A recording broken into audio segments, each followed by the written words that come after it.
This is an emergency transmission. Citizens of the world, please, make no mistake. The zombie apocalypse is near. Will you cower and hide, or join us and fight? We are Dezombified. So stay on point and watch your six.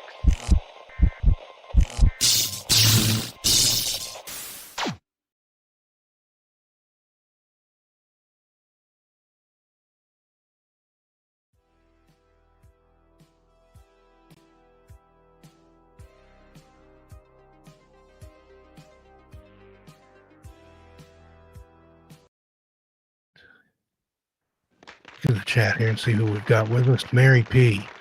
Good to see you. Van Shuba, KDA. Hi, Katie. Thanks for coming over. Katie comes to all my streams on all my different channels, so she's much appreciated. Mutant Artificial Intelligence, good to see you. 13 past midnight, that's me. And Missing Persons Mysteries, that's me too. I logged in with both. And let's see who else. Rick Brab, good to see you, buddy. The Boggs Official, good evening. Dante Sharp, hello from East Tennessee. Indeed, East Tennessee in the house. More ways than one. How's everybody doing tonight? Thank you for joining us for this inaugural episode of Real Evil. Hey, there's my friend Mareed from Nottingham, England. How you doing, Mareed? Thank you for joining us tonight. Or did I say it right? Maraid the Mermaid. I was close. Unicorp's Tales, Tanya. How are you doing?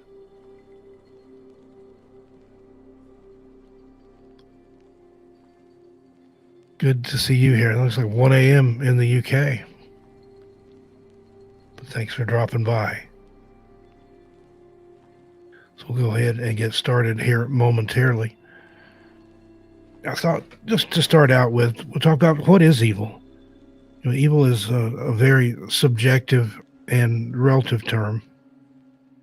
I think a lot of people that are evil don't realize that they're evil, or they do and they don't care. But it's a uniquely human condition to be evil. You never hear of an evil cow or an evil dog, although I've known some that were close. Evil cats.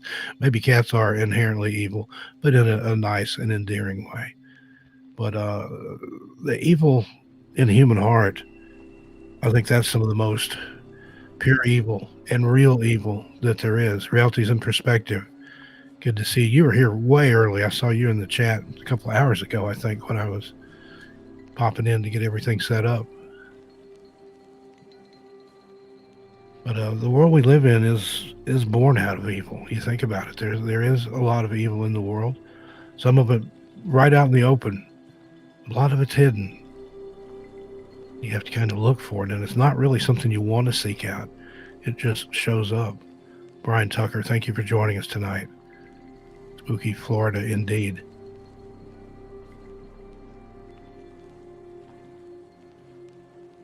But evil can come in many guises. Some of the most evil people I've ever known went to church every Sunday, sit on the front row, just as proud as a rooster. And then there are other people that do their evil in secret. They keep it hidden. Put on that fake veneer of normalcy and just go right on with their business. And I'm talking people like some of the people I'm going to be talking about tonight. Mass murderers, serial killers, spree killers, thrill killers. People that have total disregard for anything really other than themselves. And then I think even there's probably a degree of self-loathing with that, which goes right along with to be so narcissistic that you don't care about anything or anybody. You have to hate yourself to a degree, I think. And one of the most evil people, again, this is a subjective term. You might not agree with me, and that's okay. We can agree to disagree and move on. But I think one of the most evil people I've ever heard of, read about, studied about, a man known as Albert Fish. Now, Albert Fish was first known as Frank Howard. He responded to an ad looking for work placed in a newspaper by a young boy named Edward Budd. Edward was an 18-year-old boy determined to make something of himself. This Frank Howard arrived at Bud's doorstep with a job offer.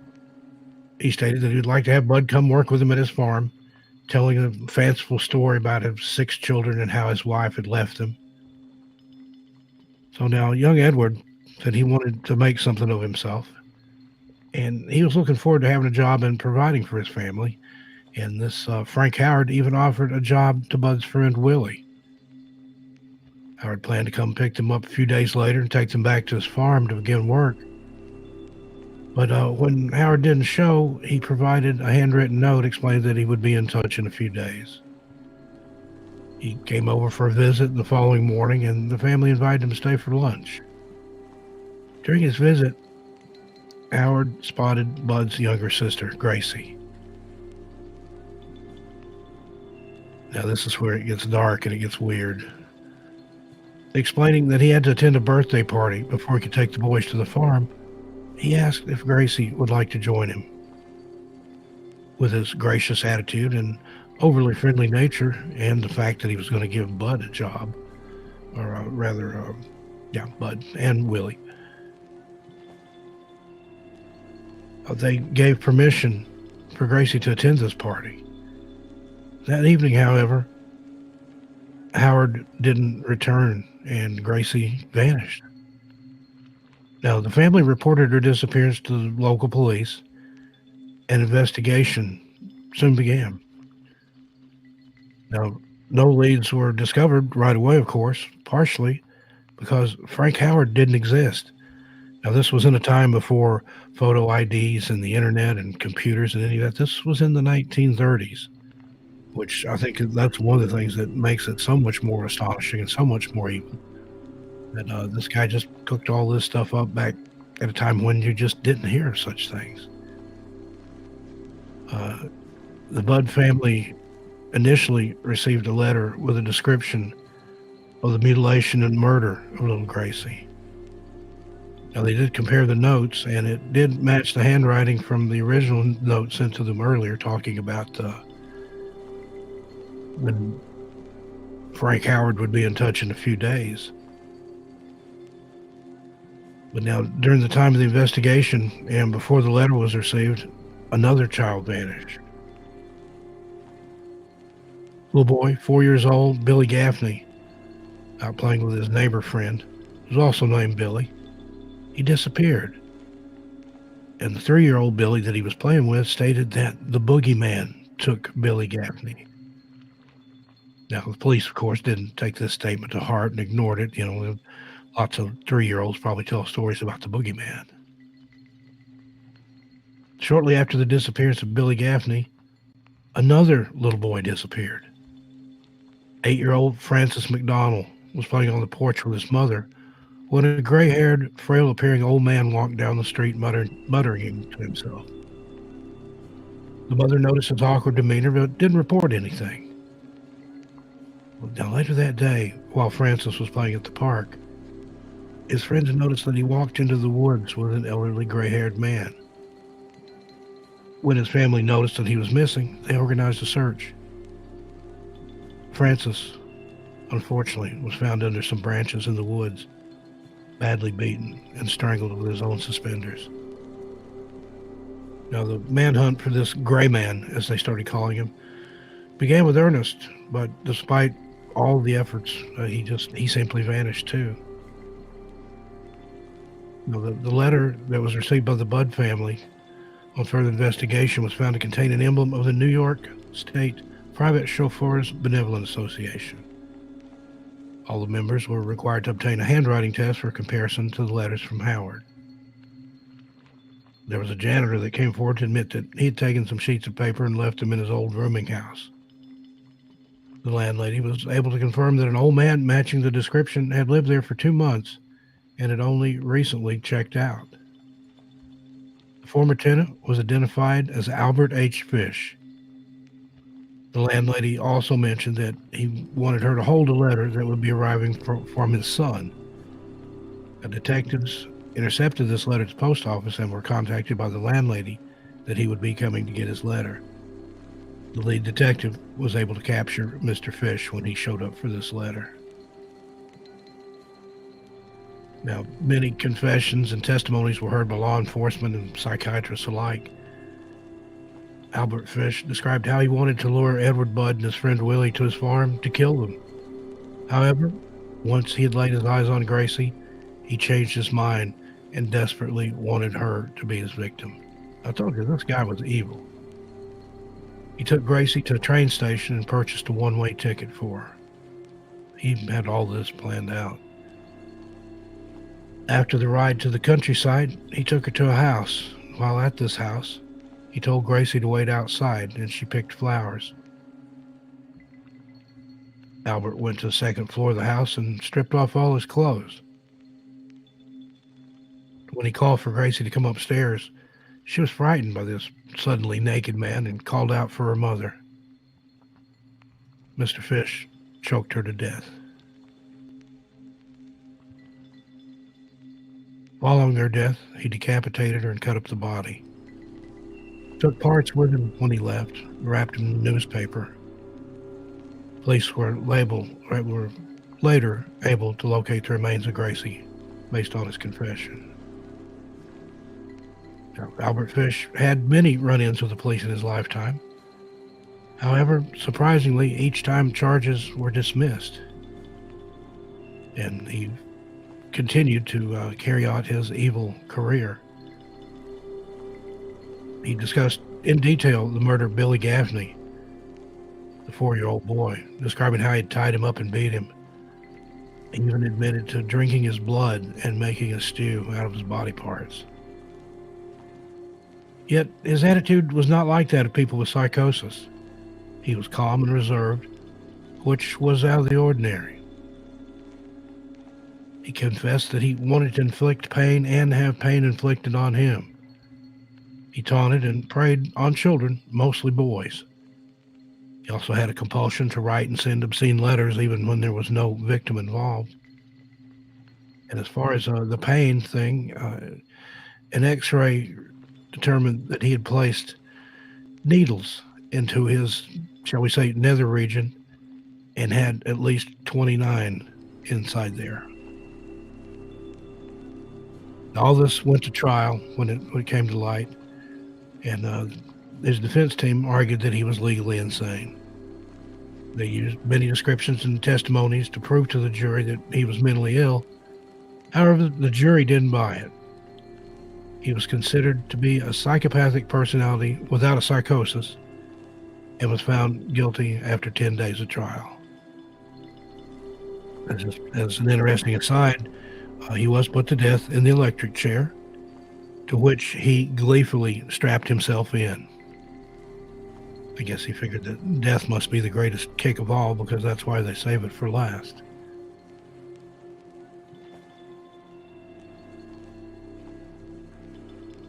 Now, what do you think about somebody like Albert Fish? When pressed on the cannibalism issue, he said that he had read books written by people that adventured and traveled back in the 1800s and had visited islands in the South Seas where cannibals exist.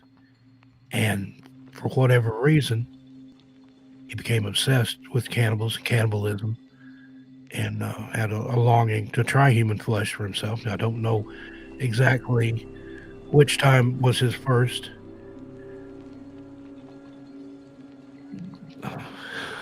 dinner with a person, but he liked it, and he had a bloodlust for it.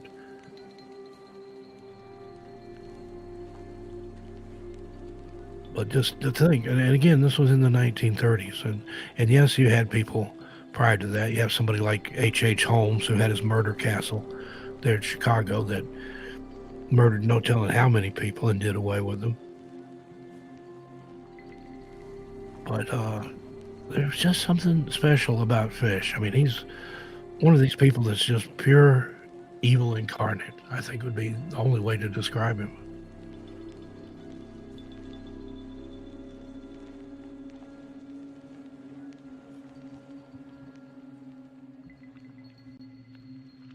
Again, he wasn't alone. There have been other cannibals prior and since. And cannibalism is one of those things, I think everybody has a curiosity. I mean, wouldn't you wonder, maybe just for a moment, what human flesh would taste like? Never tried it myself, never had the opportunity, and wouldn't if presented to me, but there's that curiosity there. But it makes you wonder with somebody like Fish that gives into that curiosity. Was he already crazy? Is that what drove him crazy? He didn't think he was crazy. He seemed perfectly sane to himself. And he had the perfect look, the perfect alibi. He was just a harmless, frail old man, who would ever suspect him of anything. And the cottage where he took Grace Budd was called Wisteria. It still stands. You can visit it. I don't know that I particularly want to.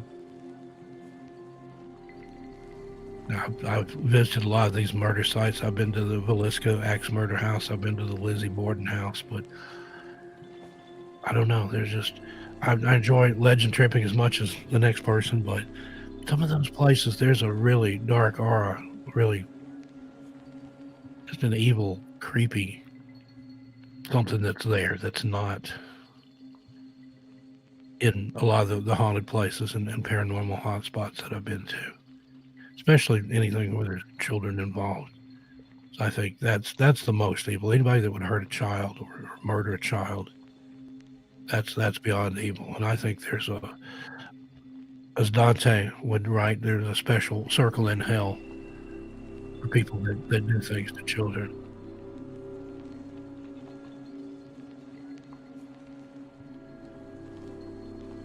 Take a moment here, see who else we've joined in the chat here. Fear the Great White, PA Nightmares. How you doing, Dustin?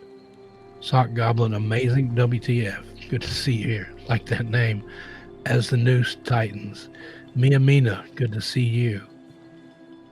The Sleeping Wendigo.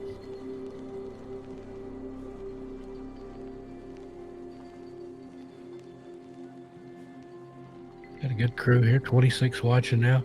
Only 18 likes though. Hit that like button if you like what we're doing here. This is something that we're considering maybe making a regular thing if you guys like it and are into it.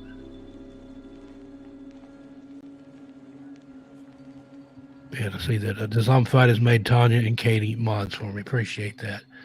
So they come to all my streams. Yep.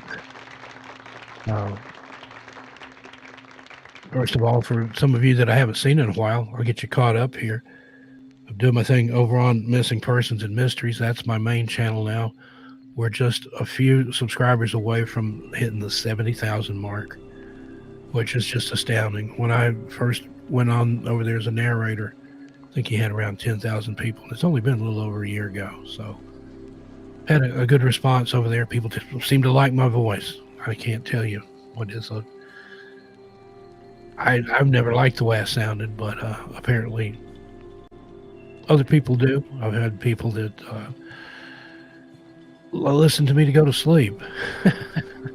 And I don't take that as an insult. If I can relax you to the point that you can sleep, then that's fine by me. I've fallen asleep listening to myself before when editing. I get tired of hearing me sometimes. And I also have a lot of listeners that I look at you, KDA, sultry. Flattery will get you everything, young lady. Have a lot of people that listen to me that are sufferers from PTSD, chronic pain, fibromyalgia, PTSD. And again, if you can listen to my voice, hear me weave a story, and that gives you even a few minutes relief from your pain, then I'm all about it. I enjoy helping out in any way I can. But I'm doing that over there now. I still have 13 past midnight. I don't narrate as much over there, but I do run a lot of stories and things. Like I said in the description here, I'm the curator over there now. I like that. It's kind of like a weird museum of sorts. I've been running public domain ghost stories and horror stories from the 1800s. Having a ball. We're up to tonight will be night 35, which I'm loving it. It's they usually run anywhere from 6 to 8 hours. It starts at midnight Pacific time and runs all night. And I mean, we're talking classics: Sir Arthur Conan Doyle, Edgar Allan Poe, H.P. Lovecraft, M.R. James, Jerome K. Jerome, Algernon Blackwood. Those are just ones I can think of off the top of my head, but it's a lot of fun. Again, it's in the public domain. Getting ready to take a short break here. Come back and continue right after these messages.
And we are back. That's some good looking merchandise there. I like that. Pillows and hoodies and mugs and anything you could want. Something to keep your hamster in, as we used to say on here. Or a mug to drink your iron brew out of. I was on Writer's Block a couple of weeks ago, and they ran that iron brew commercial from the old morning show. And I've forgotten the name of the Scottish lass that was on with me that morning, but we had a good time, and I'm glad they kept that commercial and still use it. So we were getting back into, over on 13 Past Midnight, I'm been running the horror shows over there at night, and then also KPNL Radio here in Portland, Oregon. I do some work for them. I do voiceover work and also do some engineering for Dave Scott's Spaced Out Radio. We simulcast his stream live 5 nights a week. And basically my job is to capture his feed coming out of Canada, send it over so it's transmitted out of KPNL. And I'd asked the station manager a while back if they had a YouTube channel, and she said that they did, but they had never done anything with it. So, there's another channel I can play with. So she gave me free reign with KPNL Radio's YouTube channel. And over there, I run, on Sundays, we started running Old Time Radio. And we have a broadcast that comes from Antioch Broadcasting Network that actually Antioch runs Old Time Radio 24 hours a day. So we pick up on their feed right after Ghost Stories at Midnight ends, and then run All Time Radio all day Sunday till about midnight. And then also have a couple music shows over there during the mornings. I have the Morning Chill, and that's just what it sounds like. It's a music show that I host. I rarely talk on there. I won't say that I don't talk, but it's usually just music. It's a lot of chill hop, jazz hop, dusty hip hop, lo-fi beats, stuff to kind of wake you up, get you going, or if you don't have anywhere to go, something nice to lay in bed and listen to. And then on Saturday nights, starting at 9 to midnight, I have a show called Ritual Radio, which is a little delve into the darker side of things. Dark wave, goth, industrial, witch house, stuff that I like to put on to set a mood when I'm writing. Certainly not everybody's cup of tea, but give it a listen. Sometimes you might hear something that you like that you've never ever heard of. And a lot of these are very indie, very underground bands. I'm in touch with a lot of the labels and the bands themselves and getting them some airplay. So it's really cool. It's a win-win situation for everybody. Jackie, my friend from down under, how are you doing tonight, Jackie? Now it's tomorrow there already. So Jackie from the future, what does the future hold? What is tomorrow like? Can you give us some lottery numbers? Good to see you here, Jackie. Thanks for popping in. Jackie is kind of a nomad. She lives in a camper van and travels around the outback. And she shared a lot of her adventures with me. She's got some stories in our listener stories compilations that we do over on Missing Persons and Mysteries. And that's one of our most popular features over there, where people write in with their own encounters with Bigfoot or ghosts or UFOs or Dogman or whatever. And Jackie has had some interesting encounters in the outback. In fact, she's working on a book about her amazing lifestyle, of which I am so envious. I'd love to throw Mulder in a travel trailer and just take off and see the country. A couple times that I've driven from one coast to the other, I was kind of in a hurry and did it in 2 or 3 days and didn't take the time to see everything. And that's something I'm working on, something I'm in negotiations about, is kind of if you remember the old show On the Road with Charles Kuralt, where he would travel around in a Winnebago and go to all these unusual places. Not my kind of unusual, but interesting nonetheless. I'd like to do something like that, but make it paranormal, legend tripping.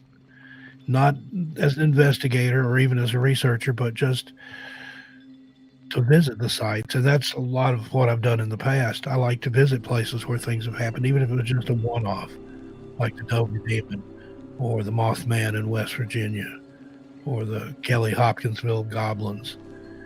And a few weeks ago, I do a live show on Friday nights on Missing Persons and Mysteries, where I have a guest, and I had a lady named Geraldine that was her family was the ones that were under siege there by the Kelly Hopkinsville Goblins. All right, I'd love to come to Nottingham. You tell me about some caves there that I'd like to explore. But we'll get back into it here. But yeah, check out all these things I'm into. Missing Persons and Mysteries, 13 past midnight, KPNL Radio. Got some other things up my sleeve. What I was talking about, yeah, that's in negotiations to get some kind of show like that with not live, but with video. And also, I was cast in a paranormal TV show. Now, COVID kind of changed things up on that. We were already supposed to be done filming, but in reality, we haven't even started. So I signed a non-disclosure agreement, so I can't say a lot about it. But it's unlike anything that I've ever seen on television. And that's one reason I agreed to do it. I've read the first 3 scripts, and it just blew me away. So look forward to that once we can get out and start filming. And what else is going on? Thanks to Dezombified for putting my books up there on the screen. Strange Things in the Woods and My Strange World. Now, I went with a traditional publisher back in April of last year, and they really got behind the books and got them out there, because not only did I get a publisher, I got an agent, I got an editor, I got all these other things, publicist, and I've been on more shows. I've lost count. I think I've done like 60 shows in the last 12 months, no joke. And probably the pinnacle was Coast to Coast when I was on there with George Norrie. That's the big time. I love doing that show. Had a great time. And somebody asked me, said, "Weren't you nervous going on there?" And I said, "Nope. I did the entire show in my underwear." That was just a little secret Easter egg there, so that, I had a secret and George didn't, and that just made me comfortable. But I've gone on enough of these shows and talked enough that it doesn't bother me. I can sit and do this for hours, and in fact have. Also do a show sometimes on KPNL on Friday nights called The Dead Night, and it starts midnight and goes anywhere 1 to 2 a.m. and it's just me and a microphone, just psychobabble, if you will. It's whatever comes off the top of my head, and ever how long I can talk for. I've gone an hour easy lots of times. With just, as my dad used to accuse me, I can talk until I think of something to say. All right, got 24 likes on the live stream, 24 watching. That's a good record there. Let's get back into some real evil here. Now, we talked about Cannibal, Albert Fish there, and these aren't in any particular order. I'm not rating them on 1 to 10. And I do want to point out, I'm not celebrating these people. I'm just pointing out they're evil. I mean, you'll hear people talk about a favorite serial killer and things like that. I don't like any of them in that respect. But it is interesting to talk about, interesting to think about. It's like looking at a bug under a microscope or poking something dead with a stick, just to kind of peer at it and not get too close to it, because it's one of those things. Now, I wrote about true crime back in the 80s and 90s. I was a stringer for local newspapers, covered a lot of murder trials, and also wrote for some of the detective magazines. Those really lurid ones that would always have a girl and a gun on the cover. You'd see them at the drugstore or the grocery store at checkout. I don't know if those still even exist, but I found that true crime, and also with the Missing Persons and Mysteries and really anything, to quote Nietzsche, when you peer into the abyss also peers into you. And some of these guys, particularly these just really heinous murderers and killers and whatnot, sometimes you can get a little too far into their head and it gets disturbing. So it's always good to take a break and step back and not get too obsessed with any of this. I know there's a lot of people that are, especially now, that are obsessed with true crime. There's so many shows out there, good ones too, and you can find just about any case, from the most famous ones to the just really obscure local cases that you never hear about. To me, those are some of the most fascinating ones. some of the local or regional stuff that, for whatever reason, didn't make national headlines. And there's some really crazy, crazy people out there, particularly in the country.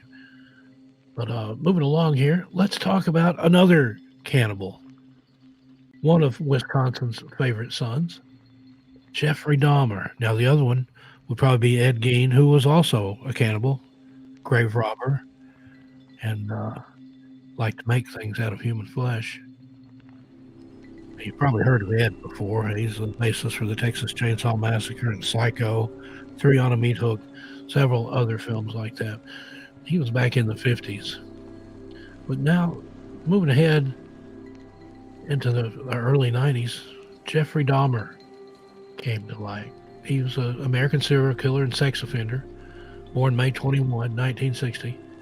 And between the years of 1978 and 1991, Dahmer murdered, at least what's known, 17 males in truly horrific fashion. Jeff Dahmer, he was a fun guy. He was into rape, dismemberment, necrophilia, and cannibalism. Those are all parts of his modus operandi. Now, by most accounts, Dahmer had a normal childhood. However, he became withdrawn and uncommunicative as he got older. He began showing little to no interest in hobbies or social interaction as he entered adolescence, turned instead to examining animal carcasses and heavy drinking for entertainment. Boy, now that's a pair right there. Now, his drinking continued throughout high school, but didn't stop him from graduating in 1978. Just 3 weeks later, that 18-year-old Jeff committed his first murder. Now, due to his parents' unfolding divorce that summer, Jeffrey was left in the family home alone. Boy, this is a different kind of home alone. He seized the opportunity to act on his dark thoughts that had been growing in his mind, and he picked up a hitchhiker named Stephen Hicks and offered to take him back to his father's house to drink beer.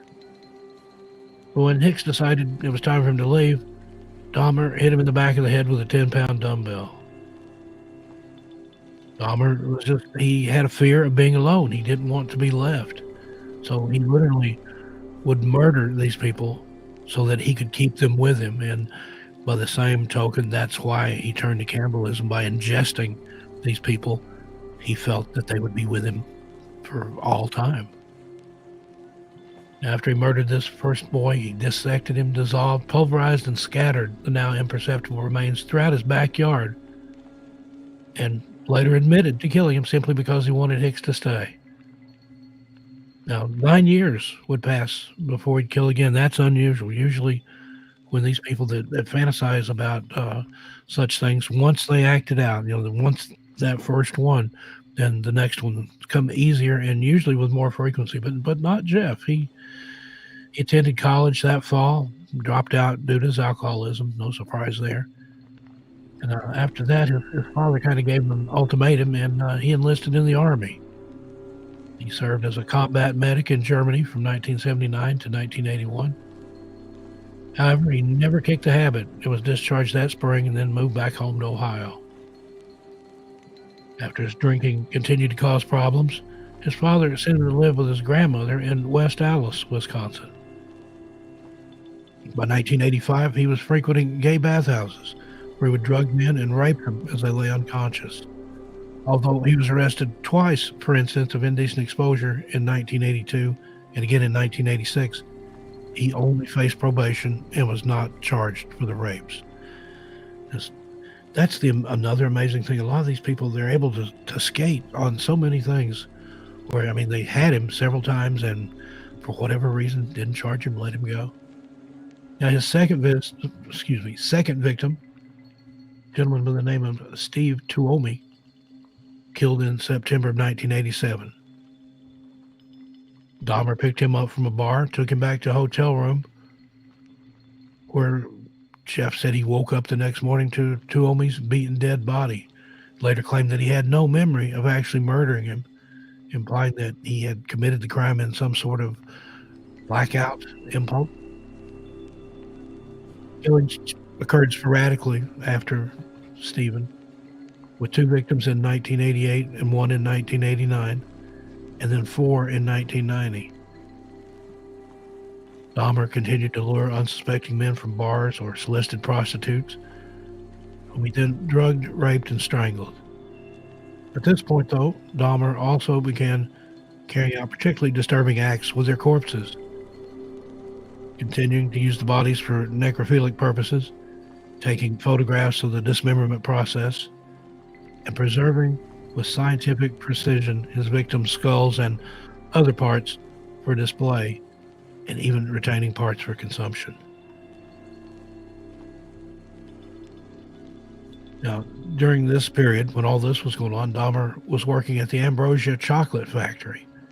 He was arrested for an incident that happened on the job where he was accused of drugged and sexually molesting a 13-year-old boy. He got 5 years probation for that one, 1 year at a work release camp, and was required to register as a sex offender. He was released 2 months early from the work program and subsequently moved into a Milwaukee apartment in May of 1990. There, despite regular appointments with his probation officer, he would remain free to commit the 4 murders that year and 8 more in 1991. Dahmer began killing around 1 person each week by the summer of 1991. He'd totally given over to his impulses at that point. He became infatuated with the idea that he could turn his victims into zombies, act as useful and submissive slaves. He tried many different techniques, such as drilling holes in their skull and injecting hydrochloric acid or even boiling water into their brains. Though neighbors began to complain about strange noises and awful smells coming from Dahmer's apartment. You can imagine. On one occasion, a lobotomized victim left unattended even made it out onto the street to ask several bystanders for help. When Dahmer returned, however, he successfully convinced the police, no less, that the irrational young man was simply his extremely intoxicated boyfriend. The officers failed to run a background check that would have revealed Dahmer's sex offender status, allowing him to narrowly escape once again for just a little bit longer. On July 22nd, 1991, Dahmer lured Tracy Edwards into his home with a promise of cash in exchange for his company. While inside, Edwards was forced into the bedroom by Dahmer with a butcher knife.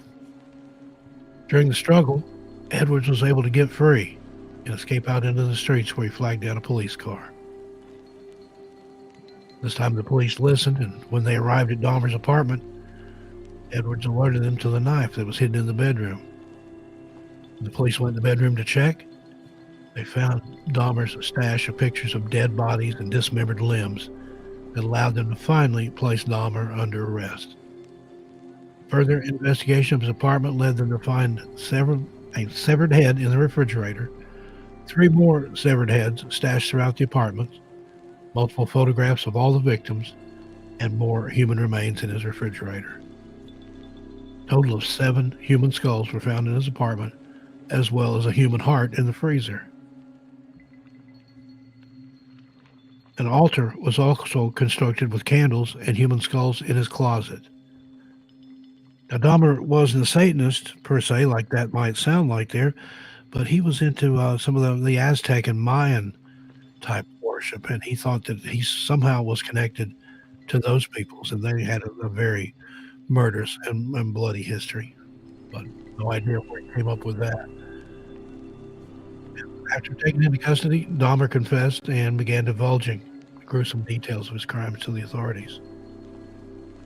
He was indicted on 15 murder charges, and his trial began on January 30, 1992. I remember this well.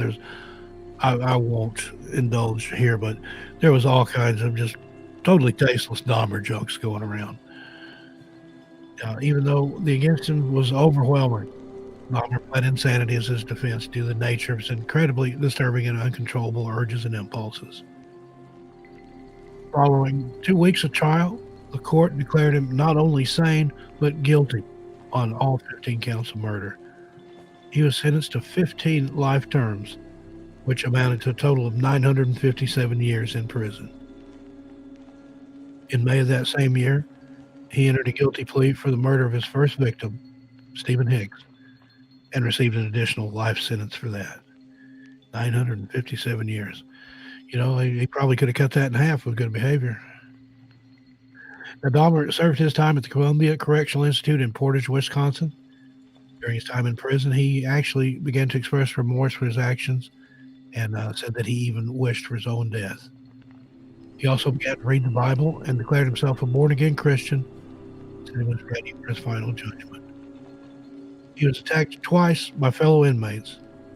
First attempted to slice his neck open, leaving him with only superficial wounds. However, a second time, on November 28, 1994, Dahmer was attacked by an inmate as they cleaned one of the prison showers together. Dahmer was found still alive, but died on the way to the hospital from severe trauma.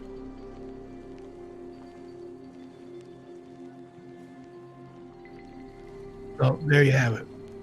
Another strange person there. Now, again, where did he get these desires? Where did he get these strange ideas in his head and to create zombies, or that he was somehow linked to the Mayans or the Aztecs that so famously butchered people ritualistically, and a lot of those were done willingly. People considered it an honor to the gods. They had a waiting list of victims. He had to go out and lure somebody back. Yeah, by all accounts, he was otherwise quite normal. He worked in a chocolate factory, held a steady job, and just did have a problem with alcohol that had kept him out of a lot of things, that had got him kicked out of college and got him kicked out of the military. But, there's a lot of people that have problems with alcohol. And thankfully, not many of them become serial killers, at least that we know about. That's the other frightening thing. How many killers are there out there that we have no idea exist because they're good at staying hid? There's even conjecture. I think the FBI numbers are like anywhere from 60 to 80 serial killers working within the United States at any given time. Now then, you think about that next time you see your friendly neighbor there, or the guy ringing up your groceries at the store, or the driver in the car next to you. They could be hiding some deep, dark secret. Frightening to think about. Well, I hope you enjoyed this little journey on the dark side. If you like this sort of thing and would like to see me maybe do this once a week or so, let me know. I love to talk. I love to show up and talk. You give me an audience, I'll talk.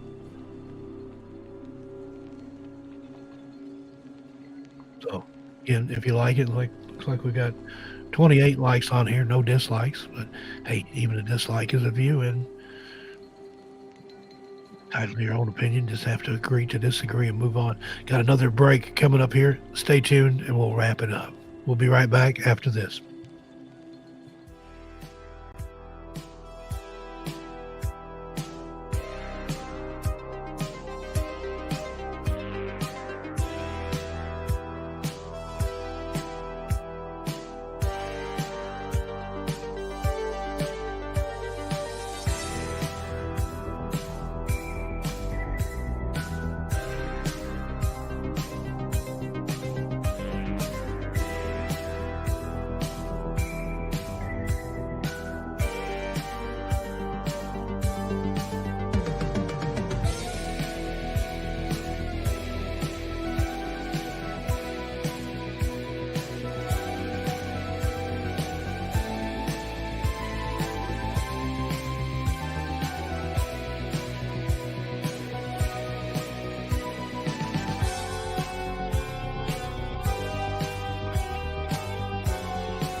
And we're back.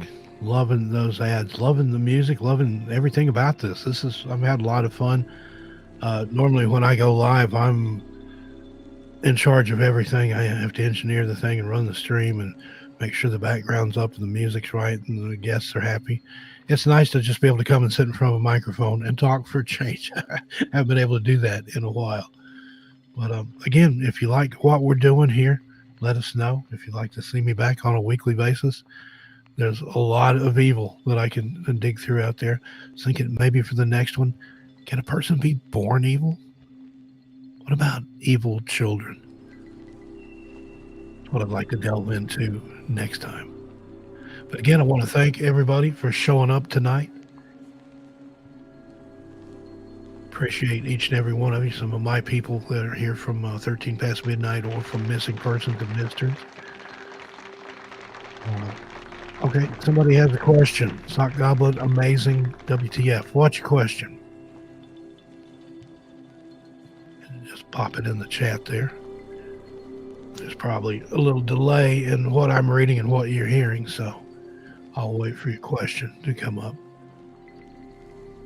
And be sure to join me tonight on 13 past midnight for Ghost Stories at midnight. Got a nice long stream coming up tonight. It's about 8 hours worth.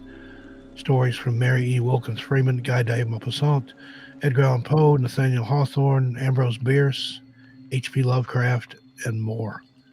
Be a lot of fun. If nothing else, it's something to sleep to. Sock Goblin's amazing, WTF. If you could have anyone narrate your eulogy, anyone at all, who would it be? Well, living or dead. Let's see. Somebody that's two people that have passed on could do it. One would be Vincent Price. He's one of my all-time heroes. And the other is Robert Stack. I think Robert Stack had one of the creepiest voices ever. Used to love Unsolved Mysteries back in the day. You just hear that music and that, tonight you can solve a mystery, and just the way he talked and the way he went into it. Loved Robert Stack's delivery. Somebody else I enjoy is Wilford Brimley. I think he's still alive. Last I heard, diabetes, but he's got an interesting voice. But the Rod Serling would be another one. He's passed on, but he had that just perfect voice. And another one that's still alive would be Sam Elliott, and he's got that kind of shucks, kind of down south cowboy. Gilbert Gottfried, that would be a good one too. Be interesting. But yeah, that's probably my top five. Or the Christopher Lee, that'd be a good one. Mairead. Well, Tanya, I didn't know you were going to stay up for the whole thing, but thanks for staying up. Hope you feel better. Mairead, thank you for staying too. I know it's 2 a.m. or something there in the UK. Somebody, Orson Welles, another great voice. That's a really remarkable thing. I think when you can mention people and you can hear their voice in your head, you know exactly what they sound like. Now, sometimes it's good, sometimes it's bad. You have somebody like Tiny Tim or somebody like that I can hear his voice in my head, but it's an annoying thing. Herbert Carey. I'm showing my age here. Most of you probably have no idea who Tiny Tim is, but he was let's just say a TV performer back in the 60s and 70s with a very unique voice and singing style. But anyway, we're going to go ahead and wrap it up here. Also, you can join me over on Missing Persons and Mysteries. I'll be having a live show Friday. I don't know if I have a guest or not. I may just do listener stories live and take calls. And then Saturday, Gemma Jade and I host a thing we call Fireside Chat. Gemma is my head writer over there. We've got Gemma, Emma, Heather, and Christine. That's the name of them all. And Gemma's the head writer over there, and I love the words that she puts in my mouth. It's about the only way I can say it. She's listening in tonight. She was actually going to join me tonight, but had a family issue that she had to resolve. Maybe next time I'll have her with me. She is a true crime buff extraordinaire. In fact, I'm producing a podcast for her called Crime Bomb. And we also do a podcast together called Strange Things.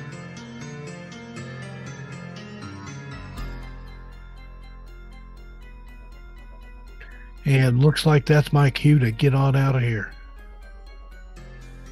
Stream ended. All right, folks. Thanks again. Steve Stockton here. Just letting you know, whatever it is, wherever you are, morning, day, evening, night, I hope you have a good one. I love each and every one of you. And I'll see you next time or on another channel. Thanks again. Have a good night, everybody.